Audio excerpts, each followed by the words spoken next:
Hello everyone, आज start करेंगे हम अपना एक नया टॉपिक क्या है वो न्यूमेरिकल है, उसी जो हमने प्रीवियस टॉपिक पढ़ाए हुए हैं जैसे कि मोटर के ऊपर। ठीक है, तो आप देखते हैं मोटर के ऊपर ये है और जनरेटर का मैं आपको बता दूंगा, उस तरीके से आप सॉल्व करेंगे।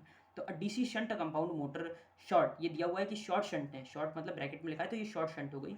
Input power 20 kilowatt at 250 volt having R A that means armature resistance, armature internal resistance 0.05 ohm, RSH shunt resistance 50 ohm और RSC 1.5 ohm. Find the output armature power developed. बहुत इंपॉर्टेंट क्वेश्चन है, बहुत ज़्यादा, बिल्कुल आपका एक एक कंसेप्ट क्लियर कर देगा ये क्वेश्चन। ठीक है, तो आप क्या करेंगे, सबसे पहले तो आप कुछ नहीं करना, जो फिगर दिया हुआ है, जो आपको क्वेश्चन में दिया हुआ है DC short shunt compound motor, तो पहले आपने पूरी उसकी सर्किट बना दी with the labelled direction of currents. जब तक आपको लेबल्ड डायरेक्शन नहीं पता होगी, आपको करंट की डायरेक्शन इसमें याद रखनी है। मोटर है तो मोटर में करंट इनटेक ही तो होता है, तो बस वही हमने बना दिया। और ये तो और सिंपल है कि अगर एक बार अंदर आया तो सब में अंदर ही अंदर आ रहा है ना, सबके अंदर करंट जा रहा है, सारी ब्रांचेस के अंदर, है ना। तो अब देखिए ये हमने बाकी पॉजिटिव नेगेटिव कर दिया है। ठीक है, तो आप देखिए कैसे करेंगे। तो देखिए हमारी जो डायरेक्शन थी वो मैंने इसको पॉजिटिव कर दिया, इसको नेगेटिव कर दिया है। ठीक है, तो देखिए अब क्या करा जाएगा, सबसे पहले तो हमें इसमें पावर निकालना है। ठीक है, तो कंसेप्ट समझते हैं, पावर निकालने का कंसेप्ट क्या होता है। तो देखिए पावर निकालने का कंसेप्ट डीसी के लिए क्या होता था, V इंटू आई।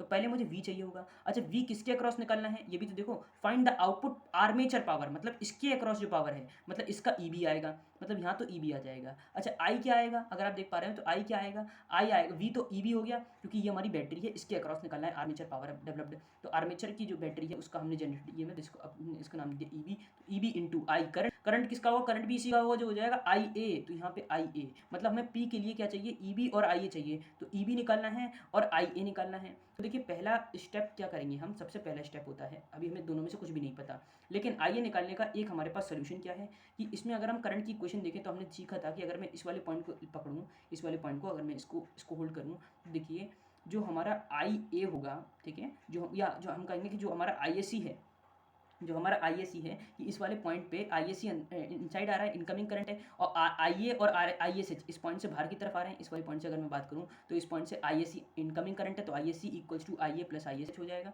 हो जाएगा नहीं हो जाएगा, तो बस अब क्या करेंगे, अब हमें देखिए IAC की वैल्यू पता लग जाएगी, क्योंकि अगर हमें IL पता लग गया, ठीक है, एक बार IL पता लग गया तो IAC की वैल्यू पता लग गई। अच्छा शंट करंट तो और आसान से आ जाएगा। ठीक है, शंट करंट भी हमारा वो उसमें हम लूप लगा देंगे तो उससे हमारा शंट करंट आ जाएगा। और एक बार हमारे पास IAC जैसी आ गया तो हमारे पास इस तरह अगर आप देख पा रहे हो तो IA भी आ जाएगा। तो ये हमारा था बेसिक कंसेप्ट, किस तरीके से हमने IA निकालेंगे।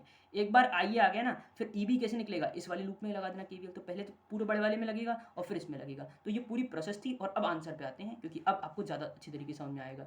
नहीं समझ में आया हो, वीडियो को बैक करिए, एक बार इस चीज़ को जरूर पकड़िए, उसके बाद ही आप क्वेश्चन पे बढ़ें।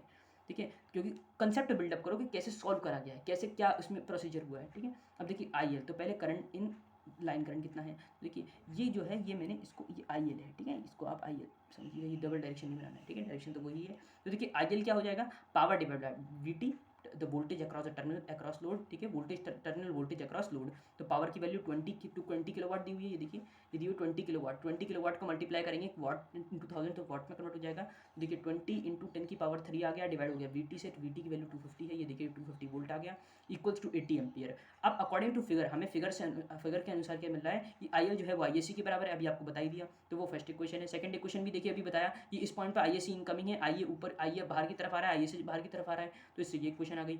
अब हमने क्या बताया था, पहले सीरीज आपको पता लग गया क्योंकि लाइन करंट IAC के बराबर है। अच्छा SH निकाल लेंगे, IA पता लग जाएगा उसके बाद। तो पहले now for power we need, power के लिए हमें क्या चाहिए, IA चाहिए। So to calculate the IA, calculating the firstly ISH चाहिए होगा। ठीक है, पहले ISH निकालते हैं, तब हम इसमें से इसको माइनस करके, IAC में से ISH माइनस करके IA की वैल्यू आ जाएगी। तो देखिए क्या हुआ, हमने अप्लाई कर दिया KVL इन फुल लूप में KVL अप्लाई कर दिया, जैसे कि मैंने आपको बताया था। तो अब देखिए फुल लूप में KVL अप्लाई करेंगे तो आ जाएगा -VT, फिर आगे बढ़े, फिर आ जाएगा, देखिए दोनों की अपोजिट डायरेक्शन है तो लगेगा प्लस ISH, तो प्लस ISH RSH। अब आप ये खुद लिखें। ठीक है, इसमें कम लिखें, वीडियो में खुद लिखें, क्योंकि मैंने प्रोसीजर आपको बता दिया। अब देखिए अब आएगा, फिर देखिए दोनों की डायरेक्शन अपोजिट है तो plus ISH pi plus IAC RSC, बस खत्म हो गया लूप, इक्वल्स टू 0। तो बस वही हमने यहाँ पे कर दिया है। ISH को वैसे ही रख दिया, RSH की वैल्यू दी हुई है, ये देखिए RSH की वैल्यू दी हुई है, RSC की वैल्यू दी हुई है और RA की वैल्यू दी हुई है। ठीक है, इसके बाद क्या करा, देखिए इसके बाद हमने ISH की वैल्यू YSH को वैसे ही रख दिया, RSH की 50 रख दी, IAC AIL के बराबर है फ्रॉम इक्वेशन नंबर 1, ये देखिए आपको दिख भी रहा होगा फ्रॉम इक्वेशन नंबर 1 से। अगर मैं इक्वेशन नंबर 1 को दिखाऊँ तो यही तो हमने लिखा था कि IL जो है वो IAC के बराबर है। ठीक है, तो बस IL इधर हमने लगा दिया, IL लगा दिया तो यहाँ क्या आ गया, -250 plus ISH into 50 plus 80 IL की वैल्यू, और RSC की वैल्यू मेंशन है, गिवन है क्वेश्चन में 1.5, जिससे ISH आ गया 2.6। अब देखिए using the value of ISH in equation number 2, equation number 2 में ये वाली इक्वेशन में अब हम पुट करेंगे। यही तो मैंने आपको बताया था कि IA निकालने के लिए इसमें से ये माइनस करना पड़ेगा। तो ISC में से ISH माइनस करा तो IA आ गया। तो देखिए IA आ गया, ये देखिए ये IA आ गया 77.4। अब देखिए एक बार 77.4 आ गया, अब क्या करना है? तो देखिए ये वाला जो मैंने हाँ ठीक है, अब देखिए हम निकालेंगे पावर डेवलप्ड। तो पावर डेवलप्ड के लिए हमने हाँ ठीक है, तो ये वाला पोर्शन पहले अभी नहीं आएगा क्योंकि हमें पहले EB भी तो निकालना पड़ेगा, तो इसको हमने कट कर दिया। अब देखिए अब आगे बढ़ेंगे। तो सबसे पहला हमारा पोर्शन है क्या कि हमने जैसे कि स्टार्टिंग में ही डिस्कस करा था कि पावर के लिए हमें V इंटू आई, तो आई तो मिल गया आई है, और V में क्या है EB से रिप्लेस्ड है यहाँ पे क्योंकि हमें आर्मेचर का निकालना है। तो EB के लिए क्या करेंगे, इस वाले में इक्वेशन लगाएंगे। तो लगाइए जरा इक्वेशन एक बार।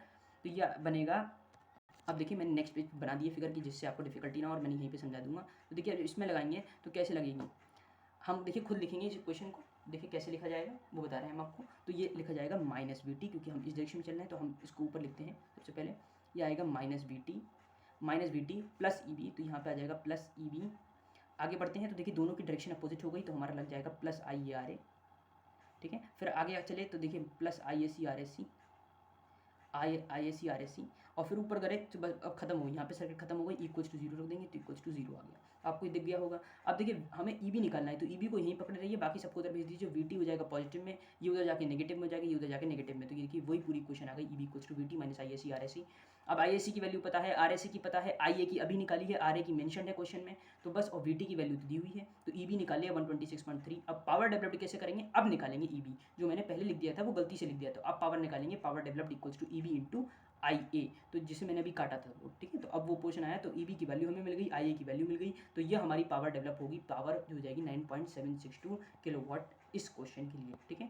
Armature power develop. तो इस क्वेश्चन ने आई होप आपको कंसेप्ट जो है वो क्लियर कर दिया होगा DC मोटर के रिगार्डिंग। और अगर DC जनरेटर आता है तो कुछ नहीं करना, यही सब चीज़ें आती हैं, बस जब जनरेटर आएगा तो यहाँ पे आप IL इस तरीके से नहीं बनाओगे, IL बाहर की तरफ होगा, IAC भी बाहर की तरफ ही होगा, ठीक है। तो इस चीज़ का ध्यान रखें। क्या बोला मैंने, फिर से रिपीट कर दे रहा हूँ कि IL बाहर की तरफ होगा क्योंकि उसमें पावर जनरेट होती है, उसमें पावर इनटेक नहीं होता, पावर जनरेट होती है। तो IL बाहर की तरफ, IAC बाहर की तरफ, और IA भी बाहर की तरफ हो जाएगा क्योंकि वही तो हमारा जनरेटिव EMF बनेगा और उसका करंट बाहर की तरफ जाएगा। IAC बाहर की तरफ जाएगा, IL बाहर की तरफ, लेकिन ISS तो अंदर की तरफ ही है, उससे कोई हमें रिगार्डिंग उससे हमें कोई चेंज नहीं होगा। तो इस तरीके से कोई भी कुछ नहीं, आपको कुछ नहीं करना है। इस क्वेश्चन में जो मैंने DC short shunt compound motor लिखा था उसकी जगह आपको लिखना है DC short shunt compound generator, और तब करके देखना, तब आंसर आपका अलग आएगा, और हमें कमेंट सेक्शन में बताइएगा, ठीक है। बिल्कुल सिंपल क्वेश्चन है, इसमें ज़्यादा कुछ नहीं है, कंसेप्ट था बस मेन जो मैंने आपको स्टार्टिंग में बता दिया, इतना आप पकड़ के चलो, आपको बिल्कुल क्लियर हो जाएगा क्वेश्चन। तो फिर आज के लिए हम इतना ही रखते हैं। Thanks for watching, have a nice day.